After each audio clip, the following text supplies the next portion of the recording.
বিলের বসার ঘর জোড়ে ফিনফিনে নীরবতা বিরাজ করছে। প্রতিটি মুখ তাকিয়ে আছে এক মুখের দিকে। মাহি সকলের মুখের দিকে তাকাচ্ছে। নিজেকে কেমন যেন ভিন্ন গ্রহের প্রাণী মনে হলো। আনোয়ার সুলতান গলা খাকড়ি দিয়ে মাহির উদ্দেশ্যে বলল, নাম কি তোমার মেয়ে? মাহি তাকালো আনোয়ার সুলতানের দিকে। বয়স 70 সুই সুই হবে, কিন্তু কি শক্তপোক্ত এখনো। মাহি। শুধুই মাহি? হ্যাঁ। তোমার বাবা কি করে? বাবা নেই, আমি এতিম। কথাটা কানে আসতে এজন গাড় বেঁকিয়ে তাকালো। এই তোর কিলোর বেটি, এরিম বলছে কেন? এতিম বলছে কেন নিজেকে? দাদা যান, মাহি মিথ্যে বলেছে। ওর বাপের নাম তরিকুল চৌধুরী, চৌধুরী গ্রুপের মালিকের মেয়ে। আমরা কি চিনি? আমি, বাবা আর ভাইজান চিনি। তাহলে এতিম বলল কেন? বাপের সাথে ব্রেকআপ হয়েছে, সেই জন্য। আরও কিছু জিজ্ঞেস করবে? ভীষণ টায়ার্ড আমরা। তোমার শেষ হলে বউ নিয়ে রুমে যেতাম। আনোয়ার সুলতান কেসে উঠল। এজন পানির গ্লাস এগিয়ে দিয়ে বলল, শুকনো মুখে কেউ কাশি খায়? আনোয়ার সুলতান পানির গ্লাস টেবিলে রেখে বলল, যা বনিয়ে ঘরে যা। এজন মাহির দিকে হাত বাড়ালো। মাহি হাতের দিকে একবার তাকিয়েই চলে গেছে। এজন রুমাইসাকে যেতে বলল পেছন পেছন। রুমাইসা মাহির পায়ের সাথে পা মিলিয়ে হাসছে। বামের করিডোর পেরিয়ে মেহেরিনের রুমের অপর পাশে রুম দেখিয়ে নিয়ে রুমাইসা বলল, ভাবি এই রুম। মাহি ভিতরে রুমে ঢুকল। রুমেসা দরজার সামনে দাঁড়িয়ে থেকে মাহিকে পরখ করল। দবদবে পর্ষা গায়ের রং, চোখের মনি ব্রাউন, চেহারা কাটিং বাহিরের দেশের। এজন ভাই নিশ্চয় বিদেশি মাইয়া বিয়ে করছে। মাহি রুমাইসাকে দাঁড়িয়ে থাকতে দেখে জিজ্ঞেস করলো, কিছু বলবে? রুমাইসা না বলে চলে গেল। ইস, এজন ভাইয়ের বিয়ে খেতে পারল না রুমাইসা। সুলেমান সবে ঘুমের প্রস্তুতি নিচ্ছিল। আকস্মিক দাদার ফোন পেয়ে কিছুটা ব্রু কুঁচকাল। ফোনটা কানে নিয়ে জিজ্ঞেস করলো, রাত বেরাতে ফোন যে, সব ঠিক আছে তো? আনোয়ার সুলতান চেয়ারে বসতে বসতে বলল, এজন যে বিয়ে করেছে আমাদের জানালি না কেন? সুলেমানের কুঁচকে আসা কপাল আরও কুঁচকালো। এজন বিয়ে করেছে? কেন, তুই জানিস না? বউ নিয়ে এসেছে। নাম কি মেয়ের? মাহি নাকি যেন বলল নাম। সুলেমানের কপাল আবার শটান হলো। আমি আসছি কাল। কথাটা বলে ফোনটা পকেটে ভরে পেছন ফিরতে দেখল মেহেরিন কয়েল চালিয়ে নিয়ে এসেছে। মেহেরিনকে দাঁড়িয়ে থাকতে দেখে বলল, কিছু হয়েছে? কাল বাড়ি ফিরতে হবে। তুমি সাথে যাবে নাকি থাকবে? আপনার সাথেই যাব। ঠিক আছে, সকালে খেয়েই রওনা দিব। মেহেরিন কয়েলটা খাটের নিচে রেখে বিছানা ঠিক করে দিল। সুলেমান কপালে হাত ঠেকিয়ে সিলিংয়ের দিকে তাকিয়ে আছে। মেহেরিনের মনে হলো বাড়িতে হয়তো কিছু হয়েছে, তার জন্য এমন চিন্তিত লাগছে ওনাকে। দরজাটা বন্ধ করে বাতি নিভিয়ে পাশে শুয়ে পড়ল। এজন টায়ার্ড হয়ে রুমে এসে শুতে মাহি চমকে তার দিকে তাকালো। দ্রুত শোয়া থেকে উঠে বসে বলল, আপনি এই ঘরে ঘুমাবেন? এজন চোখ বন্ধ রেখে বলল, ঝগড়ার মুড নেই বউ, এখন একটা শান্তির ঘুম দরকার। সকালে উঠে পুরো দমে ঝগড়া চলবে। অন্যের শান্তি নষ্ট করে নিজের ঘুমের শান্তির কথা ভাবেন কি করে? ওই ওভাবেই অন্য রুমে গিয়ে ঘুমান। আপনার সাথে এক ঘরে ঘুমানো আমার পক্ষে সম্ভব না। অসুবিধা হচ্ছে কার? আমার। তাহলে তুমি অন্য রুম খুঁজে গিয়ে সে ঘরে গিয়ে ঘুমিয়ে পড়ো। মাহি বিছানা ছেড়ে উঠে দাঁড়ালো। করিডোর দিয়ে হেঁটে পাশেই অপর সাইডে একটা রুম দেখে সেই রুমে চলে গেল ঘুমাতে। সকালে ভোরের দিকে ঘুম ভাঙে মেহেরিনের। সুলেমান ঘুমে বিভোর। মেহেরিন হাত মুখ ধুয়ে ওজু করে নামাজ পড়ে রান্নাঘরে আসতেই দেখল তার মা রান্না শুরু করে দিয়েছে। মেহেরিন হাত লাগাতে চাইলে সানজিদা বেগম মানা করে দিলেন। মেহেরিন বাহিরে চলে গেছে। প্রায় সময় মেহেরিন ফজরের নামাজ শেষে বাহিরে হাঁটতে বের হতো। ও বাড়িতে হয় না। মেহেরিন হাঁটতে হাঁটতে উর্মিদের বাড়ির দিকে আসলো। উর্মি ফজরে নামাজ শেষ করে বাড়ির বড় উঠানটা ঝাড়ু দিচ্ছিল। মেহেরিনকে দৌড়গোড়া দেখে হাতে ঝাড়ু ফেলে দিয়ে এগিয়ে এসে বলল, মেহু তুই? আজ চলে যাব ওনার সাথে, তাই দেখা করতে আসলাম। উর্মির মন খারাপ হয়ে গেছে। আজই চলে যাবি? থেকে জানা কটা দিন, আবার আসবো। এমন ফজরের নামাজটা মসজিদে পড়ে বাসায় ফিরছিল। দৃষ্টি তার মাটিতে রেখে হাসছিল। সামনে যে উর্মি একজনের সাথে কথা বলছে সেটা ইমন বুঝেছিল, কিন্তু সেটা যে মেহেরিন হবে বুঝেনি মস্তিষ্ক। পাশ দিয়ে চলে যেতে মেহেরিন ডেকে বলে উঠল, ইমন ভাই। ইমনের মনে হলো সে বল শুনল। মেহেরিন? মেহেরিন কি করে এখানে আসবে? ইমন অস্থিরতা নিয়ে পেছন ফিরল। হ্যাঁ, এটা মেহেরিনই। জলপাই রঙের সালোয়ার কামিজ পরা মেহেরিন দাঁড়িয়ে আছে। মেহেরিন এগিয়ে এসে জিজ্ঞেস করল, আসসালামু আলাইকুম ইমন ভাই, কেমন আছেন? ইমন কথা বলতেই ভুলে গেছে।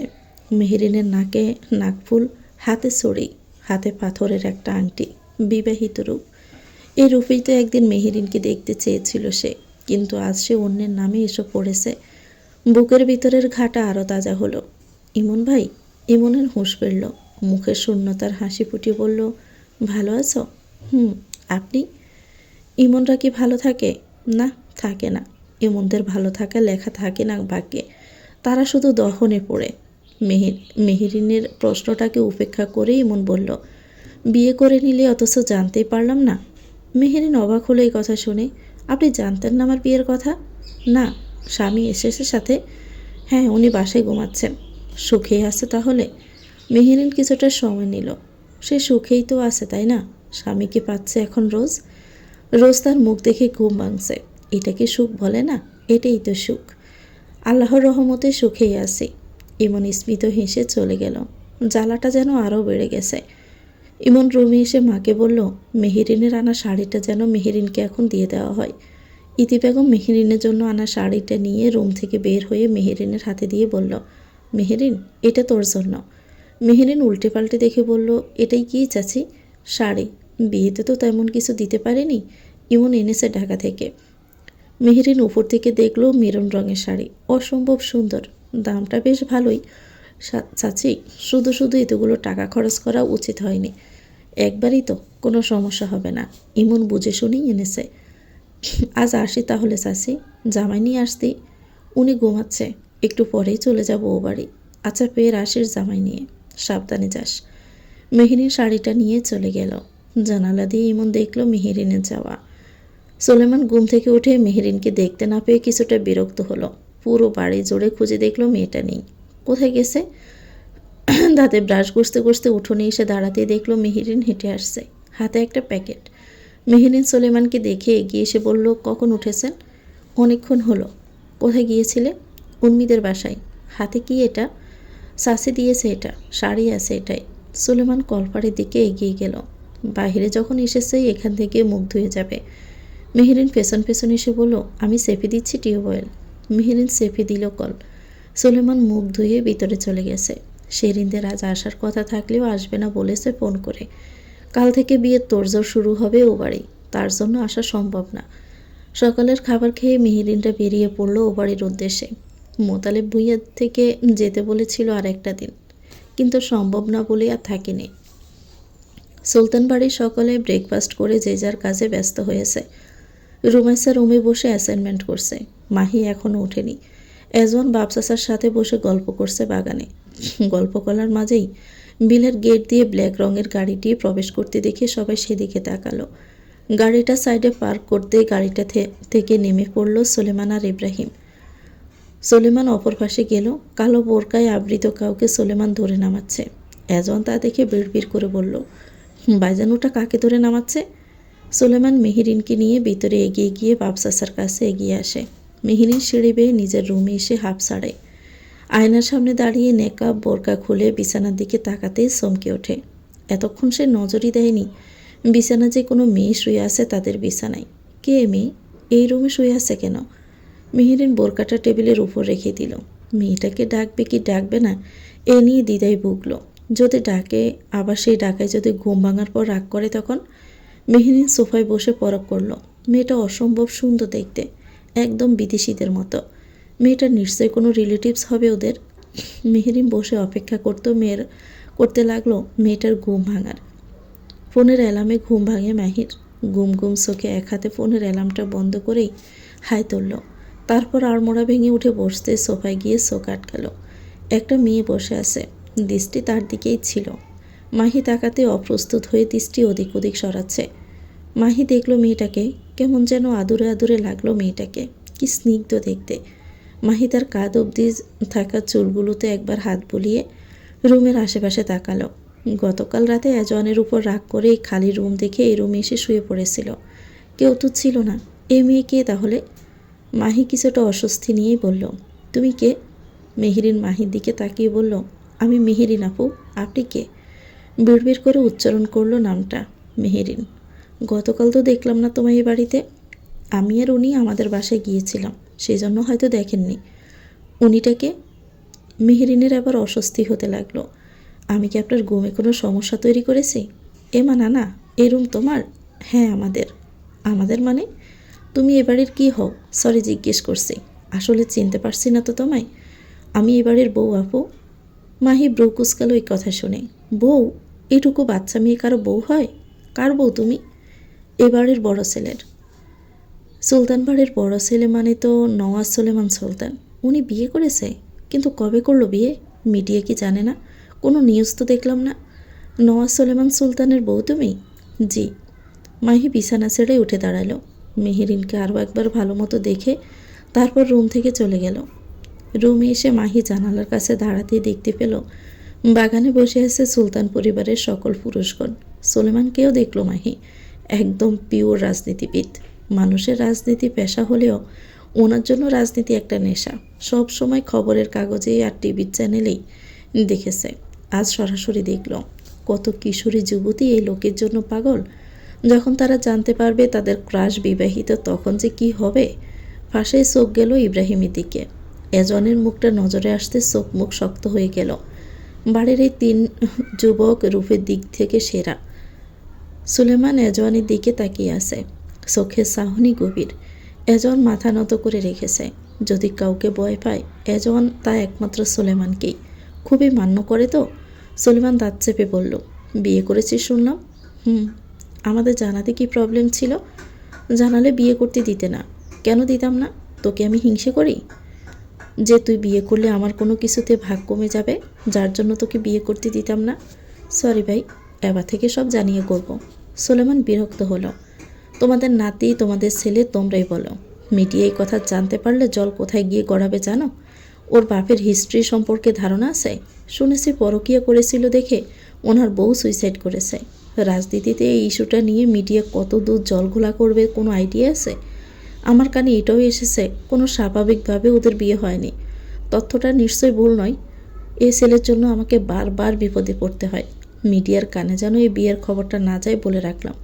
তাহলে কি ভাই আমি বিবাহিত হয়েও নিজেকে অবিবাহিত বলে দাবি করব? এজনের এমন কথায় সলিমান চোখ গরম করে তাকালো। আমি রুমে যাচ্ছি। কথাটা বলেই চলে গেল সলিমান। এজন ইব্রাহিমের দিকে তাকিয়ে বলল, ভাইজান ওভার রিয়েক্ট করছে ইব্রাহিম ভাই। বাপে পরকীয়া করছে, মাহি তো আর করে নাই। মিডিয়া এটা নিয়ে কথা বলতে আসলে জ্যান্ত পুঁতে রাখবো বলে রাখছি। আমার বিয়ে করা বউ, নিজেকে অবিবাহিত বলতে পারবো না। সুলেমান তো বলেনি নিজেকে অবিবাহিত বলতে। জাস্ট মিডিয়া যেন না জানে সেদিকে খেয়াল রাখতে বলেছে। না জানার দিকে খেয়াল রাখতে পারবো না, তবে মিডিয়ারা জানার পর যেন কথাটা পাবলিশ না করতে পারে সেদিকে খেয়াল অবশ্যই রাখবো। দুপুরের দিকে জোহরের নামাজ শেষ করে মিহিরের নিচে আসে। আসার পর রুমাইসার সাথে একবারও দেখা হয়নি, আর ওই মেয়েটার সাথেও। সুলেমানকে জিজ্ঞেসও করা হয়নি। মেহরিন জগ থেকে গ্লাসে পানি ঢেলে খেতেই কেউ ফাঁসে স্যার টেনে বলল, রুমাইসা খেতে দে। মেহরিন ফাঁসে ফিরে তাকালো। অপরিচিত এক মুখ, গামার্ত চেহারা, এই গরমীয় শরীরে লেদার জ্যাকেট। এখনও বাদ দিতে না দেখে এজন ফের তাড়া দিয়ে বলল, দে না খেতে, অনেক ক্ষুধা লাগছে। মেহরিন বাদ বেড়ে দিল। এজন এতটাই মগ্ন ছিল যে ওটা যে রুমাইসা না তা খেয়ালই করেনি। খাওয়া শেষে হাত ধুয়ে সিঁড়ি বেয়ে উপরের করিডোর পেরোতেই রুমাইসাকে আসতে দেখে দাঁড়িয়ে পড়ল। রুমাইসা না কেবলই নিচে ছিল, তাহলেও উপরে আসলো কি করে? এজন রুমাইসাকে ডেকে বলল, তুই না নিচে ছিলি, আমার আগে এত তাড়াতাড়ি উপরে আসলি কি করে? রুমাইসা ফোনে কথা বলছিল। এজনের কথাগুলো শুনে ফোন কেটে দিয়ে বলল, কি আবল তাবল বকছো ভাইয়া, আমি তো রুমই ছিলাম এতক্ষণ। তাহলে নিচে কে ছিল? ভাত বেড়ে দিল কে? তুমি খেয়াল করোনি? না। মা বোধ হয়। না, চাচি ছিল না ওটা। তাহলে মেহেরিন ছিল বোধ হয়। এজন ব্রু কুচকাল। মেহেরিনকে? ভাইয়ার বউ। ভাইজানের বউ? কি? এজন এবার উল্টো গড়ল। মেহেরিনের নামটা একবার ঠোঁটের কোণায় উচ্চারণ করে ছুট লাগালো নিচে। টেবিলে থাকা একটু থালা বাসনগুলো তুলে নিয়ে মেহেরিন রান্নাঘরের দিকে যাচ্ছিল ধোয়ার জন্য। এমন সময় আকস্মিক কেউ হন্তদন্ত হয়ে মেহেরিনের সামনে দাঁড়ালো। দ্রুত গলায় বলল, আসসালামু আলাইকুম ভাবি। আমি আপনার অনএন্টলি দেবর এজন সুলতান। মেহেরিন তাকালো মুখের দিকে। এজনের মুখে হাসি জুড়ে। তবে এমন আকস্মিক সামনে এসে পড়ায় মেহেরিন একটু ঘাবড়ে গেছে। এজন মেহেরিনের মুখের দিকে তাকিয়েছিল, হয়তো বুঝলো বিষয়টা। সেই জন্য একটু সোজা হয়ে দাঁড়িয়ে কিছুটা দূরে সরে গিয়ে মাথা চুলকে বলল, আই এম এক্সট্রিমলি সরি ভাবি, তখন চিনতে পারিনি। আমি ভেবেছিলাম রুমাইসা। আপনি রাগ করেননি তো? মেহেরিন একটু হাসার চেষ্টা করে বলল, না না ভাইয়া, আমি রাগ করিনি। আমি বুঝতে পেরেছিলাম। সত্যি তো? মন রাখার জন্য বলেননি তো? সত্যি বলছি। যাক, শান্তি পাচ্ছি এখন। আপনি কি আমায় তখন চিনতে পারেননি? জি, চিনতে পারিনি। ও হ্যাঁ, চিনবেন কি করে? আমি তো বিয়েতে আসিনি। আপনার কি আর কিছু লাগবে ভাইয়া? তা না হলে এগুলো ধুতে যেতাম। এজন তাকালো হাতের দিকে। এটো থালা বাসন। নানাভাবে কিছু লাগবে না। মেহরিন ঠিক আছে বলে চলে গেল। এজন নিজেকে বকতে লাগলো। সে এত বড় ব্লান্ডার করলো কি করে? মাহি করিডোরে দাঁড়িয়ে দেখছিল এজনের কার্যকলাপ, কিন্তু কী কথাবার্তা চলছে এজন আর মেহরিনে তা শোনা যায়নি। এজন পাশ ঘেঁষে যেতেই মাহি বলল, আপনি যে লুচ্চা তা জানতাম, কিন্তু বাইয়ের বউ জেনিও যে ওভাবে দৌড়ে যাবেন তাকে দেখতে, সেটা জানা ছিল না। মাহির কথায় এজন গাড় বেঁকিয়ে তাকালো মাহির দিকে। আপাদমস্তক মাহিকে দেখে রাগে মাথাটা ফেটে যেতে লাগলো। কত বড় সাহস! এজন সুলতানকে সে লুচ্চা বলে? তারপরও শান্ত গলায় বলল, আর ইউ জেলাস মিসেস এজওয়ান? মাহির মুখে তাচ্ছিল্যের হাসি ফোটে। জেলাস? তাও আবার আপনার মতন লুচ্চাকে নিয়ে? Jealous my foot. এজন এবার রাগে ফুসতে ফুসতে যেতে যেতে বলে গেল, তাহলে তুই লুচ্চা, তোর বাপও লুচ্চা, তোর 14 গোষ্ঠীও লুচ্চা। মাহি পিছন ফিরে এজনে যাওয়ার দিকে তাকালো। আপনার মতো লুচ্ছমি করি আমি? এজন পিছন ফিরে চোখ টিপে বলল, আয়, তুই আর আমি লুচ্ছামি করি বদ্ধ করে। করবি? মাহি সামনে ফিরে হাঁটা ধরল। বেয়াদব একটা। নিচে নেমে খাবার টেবিলে চেয়ার টেনে বসলো মাহি। ক্ষুধা লেগেছে। সকাল থেকে কিছু খায়নি। কি আশ্চর্য এক ফ্যামিলি! একটাবার ডাকও দিল না। মেহেরিন রান্নাঘর থেকে বের হয়ে মাহিকে বসে থাকতে দেখে এগিয়ে এসে জিজ্ঞেস করলো, কিছু লাগবে আপু? ভীষণ ক্ষুধা লেগেছে। মেহেরিন সযত্নে খাবার বেড়ে সামনে এগিয়ে দিল। মাহি হাত ধুয়ে খাবার খেতে লাগলো। আফিয়া সুলতান কোথায় যেন গিয়েছে সকালে, এখনও ফিরেনি। মাহি পাশে দাঁড়িয়ে এটা ওটা এগিয়ে দিল। খাওয়া শেষে মাহি উঠে যাওয়ার আগে মেহেরিনকে বলল, তোমার এই বয়সটা সংসার করার বয়স না মেহেরিন। অল্প বয়সে বিয়ে দিয়ে, বিশেষ করে এই পরিবারে বিয়ে হওয়াটা তোমার জন্য চরম ভুল। জানি না কেন তোমার বাবা তোমায় এই পরিবারে বিয়ে দিয়েছে, তবে সামনে যে দুর্দশা অপেক্ষা করছে এই পরিবারের জন্য, সেখানে তুমি নামক বাচ্চা মেয়েটা ফেসে যাবে ভেবেই খারাপ লাগছে। হুট করে মাহির এমন কথার মানেটা মেহেরিন বুঝল না। কোন দুর্দশার কথা বলছে মাহি? মেহেরিন রুমে চলে আসলো। সুলেমান ল্যাপটপ সামনে নিয়ে কার সাথে যেন কানে হেডফোন গুঁজে কথা বলছে। মেহেরিন গিয়ে বিছানায় বসলো। সুলেমান একবার মেহেরিনী মলির মুখের দিকে তাকিয়ে ফের কাজে মনোযোগ দিল। মূলত কথা হচ্ছে মেজর জুনায়েদ খানের কেসটা নিয়ে। সেদিন মূলত ঘটেছিল টেকনাফের মেরিন ড্রাইভ সড়কে এপিবিএনের চেকপোস্টে থামানো হয় সেনাবাহিনীর অবসরপ্রাপ্ত কর্মকর্তা মেজর জুনায়েদ খানকে। তখন চেকপোস্টে এনপিবিএনের পোশাকে ডিউটিতে ছিল একজন কনস্টেবল। তিনি সেখানে দাঁড়িয়ে গাড়ি থামানোর দায়িত্বে ছিলেন। এর আগে থেকে চেকপোস্টের কাছে সাদা পোশাকে উপস্থিত ছিলেন বাহাসড়া ক্যাম্পের ইনচার্জ ইন্সপেক্টর ফজর আলী ও এসআই হামিম। সুলেমান জানতে চাইল, হত্যা করার রিজন কী ছিল। জানা গেছে একজন দুর্নীতিগ্রস্ত পুলিশ কর্মকর্তা, যিনি নিজের অপরাধ ডাকতে তার সহকর্মীদের দিয়ে জুনায়েদকে হত্যার আয়োজন করেছেন। সুলেমান তপ্ত শ্বাস ফেলল। ল্যাপটপটা বন্ধ করে কিছুক্ষণ গায়ে এলিয়ে দিল সোফায়। কিছুক্ষণ এভাবে থেকে এক চোখ খুলে মেহেরিনী দিকে তাকালো। মলিনতা এখনও মুখটা থেকে সরেনি। সুলেমান মৃদু স্বরে রেগে উঠল, মেহেরিন। মেহেরিন গাড় বেঁকিয়ে তাকালো। ভ্রু নাচিয়ে জানালো, কি? সুলেমান চোখের ইশারায় কাছে আসতে বলল। মেহেরিন উঠে সুলেমানের পাশে এসে দাঁড়াতেই সুলেমান হাত টেনে মেহেরিনকে কোলে বসালো। আকস্মিক এমন হওয়ায় ঘাবড়ে গেল মেহেরিন। সুলেমান মেহেরিনের গলায় মুখ ডুবিয়ে দিয়ে বলল, হোয়াটস হ্যাপেন্ড? মুখ এমন আমাবস্যার আদলে ঢাকা কেন? মেহেরিন কিছুক্ষণ ঠোঁট কামড়ে চুপ থেকে বলল, একটা কথা জিজ্ঞেস করতে পারি?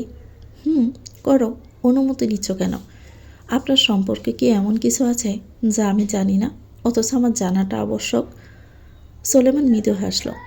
তুমি আমার সম্পর্কে জানোই না কিছু। আমি জানতে চাই আপনার সম্পর্কে। এই যে জেনে নাও, আমি আস্তটাকে পড়ে ফেলো, আমি তো তোমার কাছেই আছি। আমায় ভালোবাসেন? সুলেমান সোজা জবাব দেয়, শিওর আমি জানি না, তবে অসম্ভবভাবে চাই তুমি মেয়েটা সারা জীবন আমার বক্ষ পিঞ্জরের কাছে থেকে যাও। মেহেরিনের মনটা ভার হয়ে গেল। আমি খুবই সাধারণ একটা মেয়ে এমপি সাহেব। শুরুতেই বুঝতে পেরেছি আমাদের সবসময় অসম্ভবের প্রতি অসম্ভব টান থাকে। আমার জীবনটা খুবই সহজ সরল, কঠিন প্যাচগোছের কখনোই ছিল না। এমন সহজ সরলই রাখবো তোমার জীবনটা, ট্রাস্ট মি। এমন কোনো অহেতুক সত্য তোমার সামনে আসতে দিব না যাতে তোমার জীবনটা কঠিন হয়ে যায়। মেহেরিন তাকালো সুলেমানের দিকে। অহেতুক সত্য? হুম, অহেতুক যা সবার জানতে হয় না। আচ্ছা, বাড়িতে যে একটা নতুন মেয়ে দেখলাম, উনি কে? কে মাহি? নাম জানি না। এজনের বউ, মানে তোমার যা। কোনো কিছু হয়েছে কি? মেহেরিন মাহির বলা কথাটা বলতে গিয়েও থেমে গেল। না, কথাটা বললে বিষয়টা কেমন যেন বাজে দেখায়। মনে হবে ভাইয়ের বউয়ের নামে কুটনামি করছে। কি হলো, চুপ করে আছো যে? কিছু বলেছে? না না, কিছু বলেনি। তোমাকে কলেজে ভর্তি করিয়ে দিয়ে তারপর ঢাকায় ব্যাক করব। কোন কলেজে ভর্তি হবে ঠিক করেছ? মেহেরিন ঠিক করেছে সে সরকারি কলেজে পড়বে। এতে উর্মি আর মেহেরিন একই কলেজে পড়তে পারবে। হুম, কোনটা? নওগাঁ সরকারি কলেজ। সুলেমান ব্রু কুঁচকাল। সরকারি কলেজে পড়বে তার বউ? ভেবেই সিদ্ধান্ত নিয়েছ তো? হুম, ঠিক আছে, আমি ভর্তির সব ব্যবস্থা করে দিব। একজন রুমে শুয়ে শুয়ে অপেক্ষা করছিল মাহির। বিয়ে হলো কদিন, অথচ বউকে এখনও ছোঁয়া হয়নি। যা কারেন্ট মাইয়া শরীরে, চোখেই ভ্রস্ম করে দেয়। শুতে গেলেই তো সর একটাও মাটিতে পড়বে না। তাই বলে কি একজন থেমে থাকবে? মোটেও না। অপেক্ষার অবসান ঘটিয়ে মাহি রুমে প্রবেশ করল। বেহাতব মেয়ে ছেলেদের মতন সেজে থাকে শুধু। একজন উবু হয়ে বলল, আমাদের উচিত হানিমুনে যাওয়া। মাহি গাড় পেরিয়ে তাকালো। কোন মুখে হানিমুনের কথা বলে এই লোক? যেখানে এক ঘরে থাকার কথা ভাবলে মাহির উল্টি চলে আসে। মাহি আয়নায় নিজেকে দেখে বলল, হুম, যাব। একজন চোখ মুখ জোড়ে অবাকের ছায়া। কবে? মাহি গাড়বে গিয়ে বলল, আপনার মরা 4র্থ দিন। কাকে নিয়ে? তোমার ওই ভালোবাসাকে নিয়ে। আমি কি একবারও বলেছি? তবে মন্দ বলেননি। এমন চিন্তা মাথাতে এনো না চান্দু। তোমায় এত সহজে ছাড়ার জন্য আমি বিয়ে করিনি। আমিও আপনাকে এত সহজে ছাড়ছি না মিস্টার এজন সুলতান। এজন উঠে এসে বলল, আমিও চাই তুমি আমায় না ছাড়াও। নিজের সাথে করেই রেখে দাও। ট্রাস্ট মি, আমি থেকে যাব। হুট করে এজনের এমন কথা শুনে মাহি ব্রু কুঁচকাল। বুকে জোরে সোরে ধাক্কা দিয়ে দূরে সরিয়ে দিয়ে বলল, নেশা সরে গেছে নাকি মাথায়? আবল তাবল বকছেন। আপনি আমার শত্রু, ভুলে যাবেন না। কিসের শত্রুতা তোমার সাথে আমার? সেটাই খুঁজতে থাকুন। কিসের শত্রুতা আমার আপনার সাথে? শত্রুতাকে এক সাইডে রেখে আমি একটা অফার দিতে চাই তোমায়। কিসের অফার? তুমি তো তোমার জামাইকে ভালোবাসো না, তাই তো? আমার বউ আমায় ভালোবাসে না। চলো তাহলে দুজন মিলে পরকীয়া করি। ট্রাস্ট মি, কেউ জানবে না, না তোমার জামাই আর না আমার বউ। মাহির কুঁচকে যাওয়া চেহারা রাগে পরিণত হলো। দাঁতে দাঁত চেপে বলল, অশ্লীল লোক একটা। সে আমি বরাবরই। অফারটা কিন্তু মন্দ ছিল না, ভেবে দেখতে পারো। আপনি জানেন, আপনার আর আপনার বাবার মতন বদলোক আমি একটাও দেখিনি জীবনে। ট্রাস্ট মি, আমিও তোমার মতন মেয়ে একটাও দেখিনি। কি কড়া সাহনি মাইরি, কি ঝাঁঝ, পুরেই মাথা নষ্ট করে দেওয়ার মতো। বাই দ্য ওয়ে, আমার বাপ তোমায় কি করেছে? আপনার বাপকে জিজ্ঞেস করেন কি করেছে। পৃথিবীতে সবচেয়ে ঘৃণা আমি আপনাদের করি। তোমার ঘৃণাতে না হয় বেঁচে রইলাম। I have no problem. আপনি জীবনে অনেক কিছু পেয়েছেন, তাই না? এক মায়ের আদর ছাড়া পৃথিবীর সব কিছু পেয়েছি। সেজন্যই এমন কুসন্তান হয়েছেন। এহজন হাসে, কিছু বলে না। মাহির শরীর জ্বলে ওঠে এই হাসিতে। এহজন হাত মুচড়ে ধরে আবার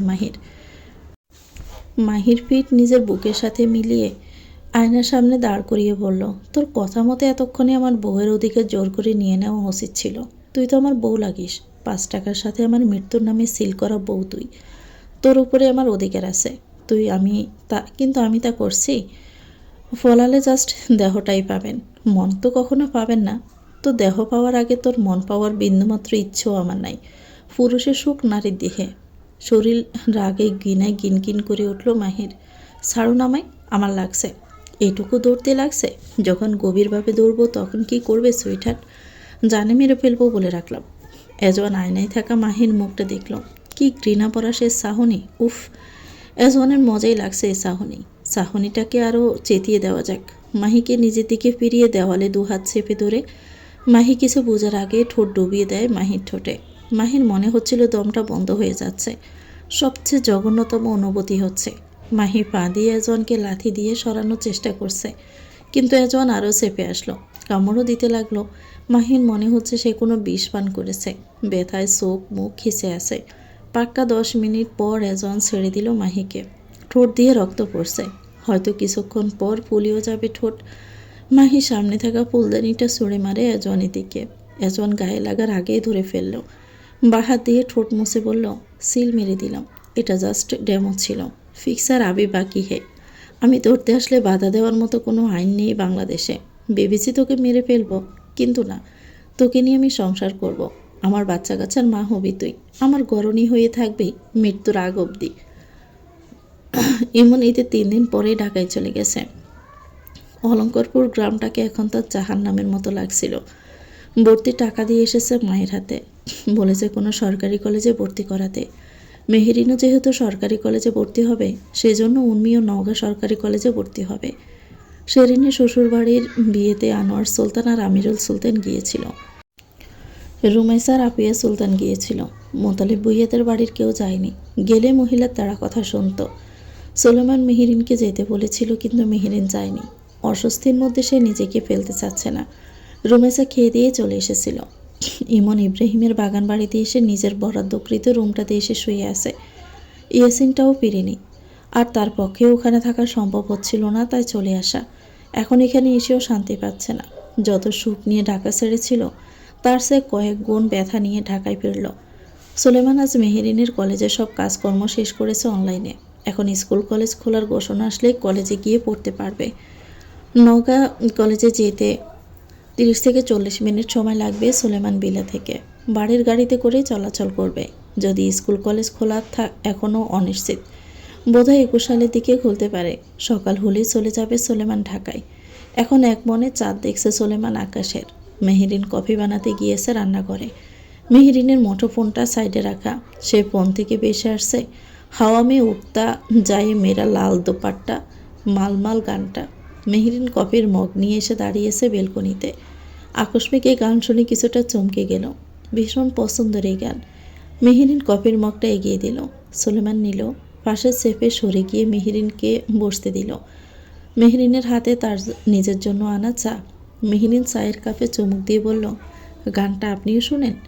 সুলেমান গাড় বেঁকিয়ে তাকালো। তুমিও শোনো? আগে শোনা হতো মায়ের ফোনে। সুলেমান জিজ্ঞেস করল, তুমি ভীষণ বই পড়ো তাই না? মেহেরিন মাথা নেড়ে বলল, জি। তোমার পছন্দের লেখককে?